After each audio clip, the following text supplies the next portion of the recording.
Hello artists, today we're going to add parts to your gargoyle so it actually looks like a gargoyle. We're going to have a lot more tools out this time. So we are going to make parts and then add them as we go, okay? So there's lots of ways to make parts. You can pinch them, you can roll them and turn them into balls. Like maybe I want some big googly eyes. If I want them even, I can start out by rolling a ball, break it in two, roll it again. When we add parts to your gargoyle, we're not just sticking it on and hoping it stays. It will fall off because these have to dry before they go in the kiln. That's where we use this wonderful goop. This is called slip. It is really wet clay. We use it like a glue, and we use the toothbrush to get it on. The toothbrush has a job, and that is to gently scratch your clay while we are putting the slip on. So I rolled a couple eyes. I am using the slip and scoring to attach these and then press firmly to make them stay. Some of your details can be carved on or added in with simple things. Like I love to use my pencil for eyeballs. I could use the end of the pencil and stab it, or I could use the back end and press in.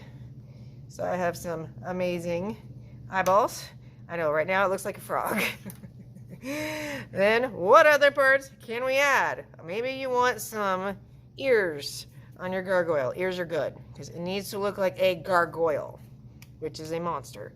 So I can make the shape and kind of press it down. Notice I'm using the cloth, and you can always, if you want, use your pencil to kind of draw how you want things to be shaped. And we can use the loop tool to cut.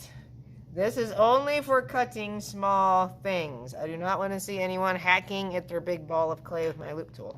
Now, if you have two ears, they're going to have symmetry. So I'm going to take a second piece of clay and mash that down.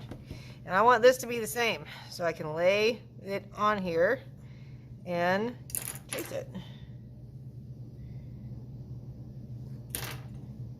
And cut it. And then I will have two ears that look the same.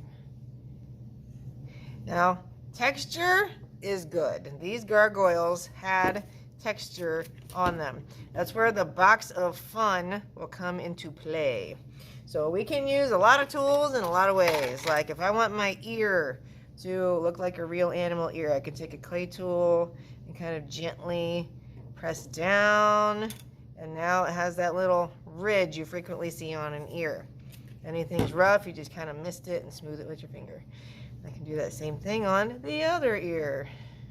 Just remember they're symmetrical. So it has to flip the other direction.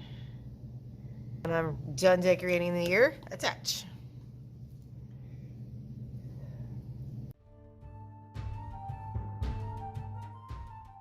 Alright, tongues are great. A lot of the gargoyles had tongues sticking out. So I'm going to roll a coil and then smash it. And you can always take a little water and shape the end. Now we want it to look more like a tongue, so I'm going to take a carving tool here and carve a line down the center and kind of soften it with a little water. And I have a couple tools that are great for tongue texture. Cheese grater. We don't grate it like cheese. We just take it and roll it across. And look, we have fabulous tongue texture. And like we did with everything else, slip and score.